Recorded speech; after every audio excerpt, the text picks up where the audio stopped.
어서오세요. 국어의 모든 건 나란마쌤입니다. 이번 시간에는 비상, 고2 비상의 1단원 모란이 피기까지는 핵바 버전 들어가도록 하겠습니다. 핵심만 빠르게 진행할 테니까요. 빨리빨리 잘 이해하면서 따라오길 바랍니다. 자, 첫 번째 줄부터 볼게요. 모란이 피기까지는 이라고 했습니다. 이 모란이 뭐라고 했습니까?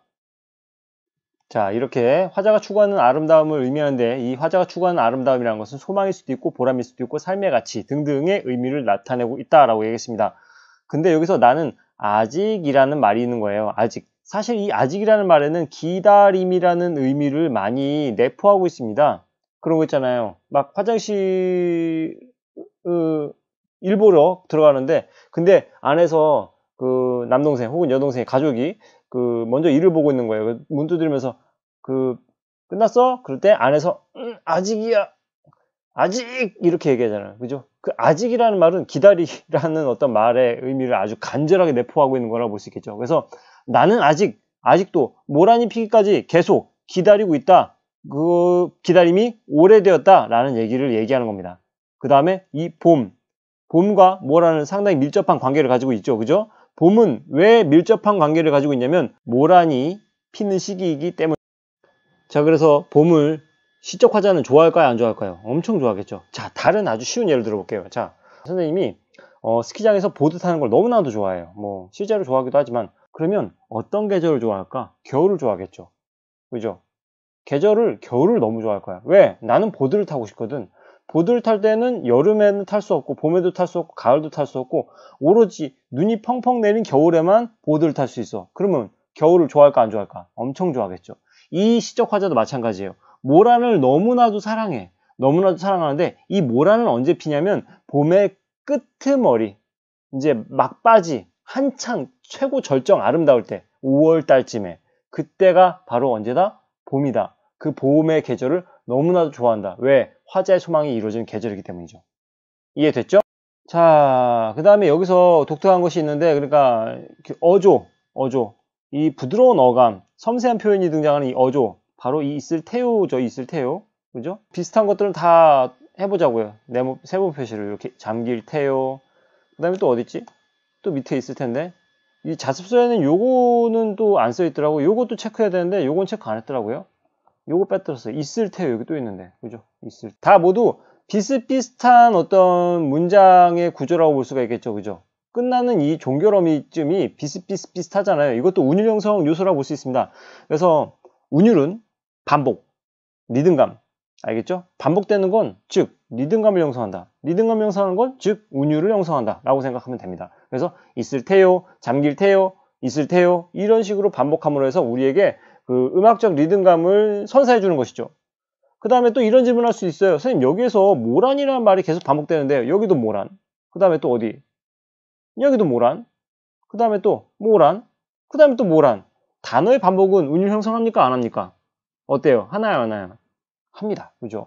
그게 단어든 그게 문장이든 어쨌든 반복되면 다 운율이라고 볼 수가 있습니다. 알겠죠? 그래서 반복되는 단어 즉 이 핵심어인 모란 또한 반복이 됨으로 해서 운율을 형성한다는 점 꼭 알아두면 좋겠습니다. 어쨌든 있을 테요라고 했습니다. 모란이 뚝뚝 떨어져 버린 날 이때는 슬픈 날이겠죠. 시적 화자는 모란을 기다리는데 모란이 뚝뚝 떨어진대요. 그러니까 이 뚝뚝이라는 말도 상당히 중요하다고 얘기를 했었습니다. 기억납니까? 왜냐하면 이게 하강의 이미지거든요. 하강의 이미지는 상당히 어떤 느낌이다? 슬픔의 느낌을 많이 준다라는 얘기입니다.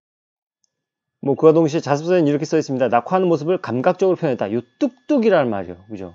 이거 그 구글 클래스에다 올렸던 문제 중에 요 뚝뚝이라는 것이 답으로 나왔던 문제가 출제된 적이 있었는데 이게 부사어예요. 부사어. 문법적인 요소로 보자면 얘가 부사어예요. 왜냐면 뚝뚝이라는 이 말이 이 부사어가 뒤에 떨어지다라는 용언을 수식해주기 때문입니다. 그래서 얘가 부사어예요. 부사어 얘는 용언. 알겠죠? 뭐 어쨌든 감각적이긴 했죠. 그죠? 그 다음에 나는 비로소 봄을 여인 슬픔에 잠길 테요. 아까 말했지만 뚝뚝이라는 것이 모란이 떨어지는 위에서 아래로 떨어지는 하강의 이미지 즉 슬픔을 갖다 내포하고 있다고 했는데 그래서 그런지 서름에 잠길 테요. 슬픔에 잠길 것이다 라는 얘기인 거죠. 왜? 그토록 기다리던 이 모란이 떨어져 버렸으니까 그런 거죠. 그죠? 너무 슬픈 거예요. 그죠? 다시 말하자면 봄을 여의었다. 그러니까 사실 봄이라는 것은 모란과도 비슷한 건데 모란을 여인 슬픔, 봄을 여인 슬픔. 사실 모란은 이 시적 화자에겐 봄인 거예요. 모란이 봄 그 자체인 거지. 때문에 이렇게 표현한 거예요. 모란을 잃어버린 슬픔이라는 것은 봄을 잃어버린, 봄 전체를 잃어버린 슬픔에 난 잠길 것이다. 근데 이 모란은 무슨 뜻이라고 했어요? 삶의 가치, 소망, 보람, 나의 소망이고 보람이자 삶의 가치인 그 모란이 떨어져 버린 슬픔에 나는 잠길 것이다. 5월의 어느 날 역시 모란이 피는 계절이라고 얘기했죠. 쓸까요? 자, 이렇게 쓸게요. 모란이 개화하는 시기 바로 5월입니다. 5월. 이때 그러니까 아주 한창 그리고 좀 약간 막바지일 쯤에 그때 개화한다고 얘기했습니다. 그 하루 무덥던 날에 떨어져 누운 꽃잎마저 시들어버렸대요. 떨어져 라는 말은 그러니까 역시 하강의 이미지죠. 상승은 좋은 거야. 하강은 나쁜 거야. 슬픈 거야. 근데 떨어져서 누운 꽃잎마저 시들어버렸대요. 떨어진과 동시에 시들어버리기까지 한 거죠. 완전 이것도 슬픈데 시들어버림으로 해서 더욱더 슬픈 거죠. 완전 슬픈 거예요. 근데 여기까지 설명을 들으면 약간 뭐랄까요, 좀 비판적으로 들을 수 있는 친구들은 이걸 생각할 수 있어요. 문제의식을 삼을 수 있습니다. 뭐냐면 선생님 5월은요 모란이 개화하는 시기를 하지 않았습니까? 근데 왜 떨어집니까? 말했듯이 5월은 그러니까 모란이 정말 가장 예쁘게 만발하여 핌과 동시에 떨어집니다. 그죠? 이 시의 핵심이 뭐냐면 아주 한창일 때 뭔가 되게 아름다울 때 그것이 사라지는 슬픔을 간직하고 있다는 거예요. 자, 생각을 해봅시다. 아름다움의 절정을 찍었다는 것은 이제 곧 꽃잎이 떨어질 날만 남았다는 얘기인 거예요. 그건 사람의 인생도 마찬가지라고 상느 버전에서 얘기했습니다.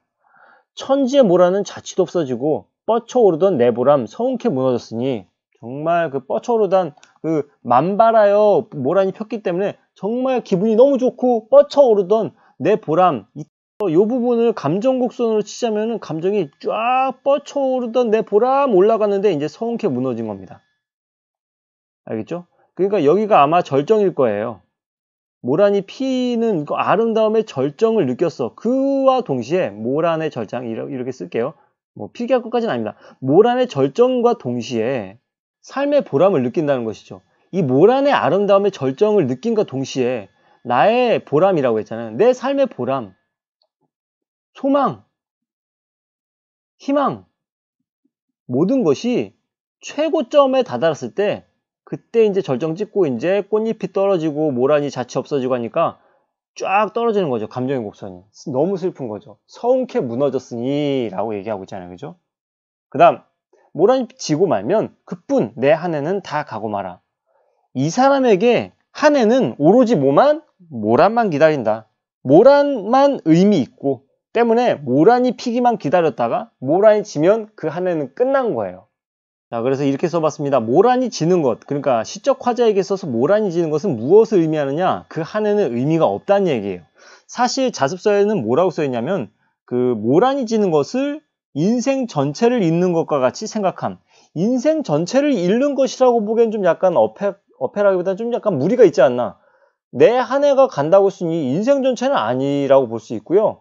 그냥 이 말 그대로 1년에 한 번뿐인 모란이 피는 그 계절만, 그 시기만 정말 나에게 의미 있는 시간이고 나머지 1년 365일 중에 그 나머지 시간은 의미가 없다는 얘기예요. 인생 전체는 좀 아니지. 그죠? 어쨌든 이 부분은 과장법을 좀 쓰고 있다고 보면 됩니다. 과장법. 심하게 과장됐죠. 그죠? 자, 그 다음에 360날 한양 섭섭해 우업내다. 여기서 요 행은 좀 약간 중요한 부분이라 볼 수가 있어요. 예, 의미가 좀 있죠. 왜냐면 이 360날이라는 표현이 좀 독특한데 일반적으로는 365일이라고 하는데 왜 360일이냐 라는 것에 대해서 얘기를 상느 버전에서 언급했었습니다. 그죠? 여기서 360일 플러스 5일을 볼 수 있는데 이 5일이 그러니까 모란이 피는 시기인 거죠. 그죠? 모란이 피는 시기 5일을 빼고 나머지 360일은 한양 섭섭해 우옵니다. 말했잖아요. 이렇게 간단하게 한번 뭐 그림까지는 아니지만 이렇게 좀 표처럼 이렇게 그려봤어요. 좀 이해하기 쉽게 봐봐요. 요 빨간색으로 되어 있는 요 기간이 5일이라고 치는 거예요. 5일. 그러니까 5월에 모란이 개화하는 시기 아주 아름답게 절정, 아름다움의 끝을 달리는 시기 이 5일인 거죠. 그때는 어떤 표현이라고 할 수 있냐면 뻗쳐오르던 내 보람이라고 표현할 수 있는 거예요. 여기 19를 갖다 인용하자면 뻗쳐오르던 내 보람의 시기가 바로 이 5일입니다. 알겠죠? 지고 나면 어떻게 된 거야? 내 한은 다 가고 말아. 왜? 뭐라는 자취도 없어졌거든. 그래서 기다림입니다. 그 다음에 또 계속 기다리는 거예요. 여름, 가을, 겨울, 요 겨울 동안 또 기다림. 기둘리고 있을 테요. 그러다 또 5일이 왔어. 모란이 피는 5월에 그 5일의 기간이 왔어. 그러면 또 뻗쳐오르던 내 보람이야. 와, 모란이 폈다. 이 내 인생의 어떤 희망, 내 삶의 보람이 도달했구나. 너무 행복한 거야. 그러다 이제 모란이 또 져버려. 그럼 다시 또 기다림. 내 안엔 다 가고 말아. 이러고 또 기다리는 거예요. 이런 반복인 거지. 더군다나 이걸 갖다가 단순히 그냥 1년이라고 표기한다면 사실 1년은 되게 어감상 길게 기다리는 느낌이 안 들거든요. 365일 뭐 이렇게 표현해. 아니면은 뭐 시간 단위 아니면은 분 단위로 얘기하면 더 왠지 길게 간절하게 기다리는 느낌이 들잖아요. 근데 좀 약간 시 단위나 분 단위는 좀 약간 너무 오바스러우니까 360날이 참 좋은 것 같아요. 그 다음에 섭섭해 우옵니다 라고 얘기하고 있습니다. 아주 서글픈 정감을 얘기하고 있죠. 그 다음에 모란이 피기까지는 나는 아직, 역시 또 아직 말했죠. 기다림의 어떤 느낌이 강력하다. 그 의미가 아주 강하게 내포되어 있는 단어다. 아직 기돌리고 있을 테요.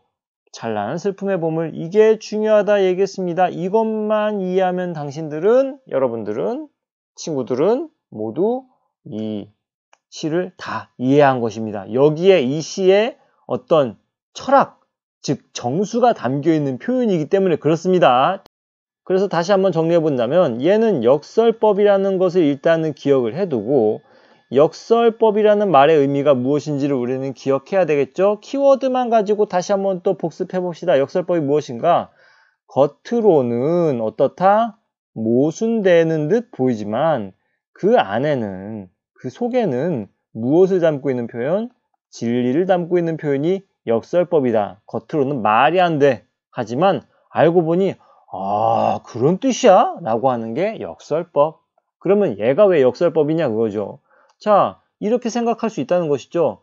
찬란한 건 긍정적인 느낌의 것인데 어떻게 슬픔과 같이 공존할 수 있냐고죠. 슬픔은 부정적인 건데요.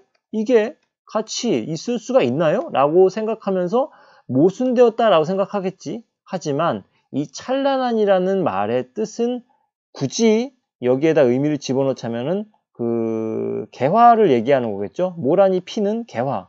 그죠? 그 다음에 슬픔은 낙화인 거예요. 알겠습니까? 그리고 봄은 뭡니까? 모란이 피는 그토록 기다리는 시기입니다.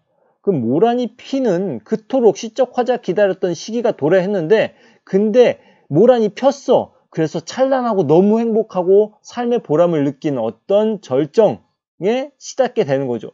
근데 그걸 봄과 동시에 그 꽃잎이 떨어지는 걸 봐야 되니 어때? 낙화, 슬프죠.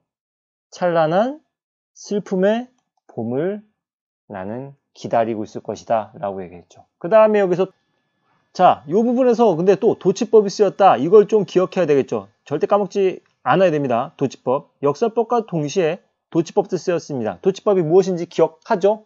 바꾸는 겁니다. 도치법 뭐다? 스위치. 바꾸는 거다. 왜 바꾼다? 강조를 하기 위해서 바꿔준다. 그럼 뭘 강조하고 싶었을까? 나는 아직 기둘리고 있을 테요. 찬란한 슬픔의 봄을.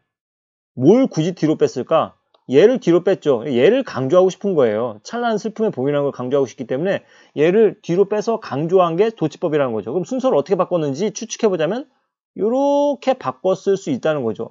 나는 찬란한 슬픔의 봄을 아직 기둘리고 있을 테요. 이렇게 해도 사실 상관은 없고요. 아니면 나는 아직 찬란한 슬픔의 봄을 기둘리고 있을 테요 라고 순서 바꿨을 수도 있고요. 어쨌든 도치법이 쓰였다. 도치법은 왜 쓰냐? 강조하기 위해서다 라고 했습니다. 그 다음에 이거 기억해야 되겠죠? 바로 이겁니다. 뭡니까? 모란이 피기까지는 난 아직 나의 봄을 기둘리고 있을 테요. 모란이 피기까지는 난 아직 기둘리고 있을 테요. 찬란한 슬픔의 봄. 비슷비슷한 것이 처음과 끝에 나오니까 수미상관법이라고 했죠. 수미상관기법. 수미상관구조라고 해도 상관없어요.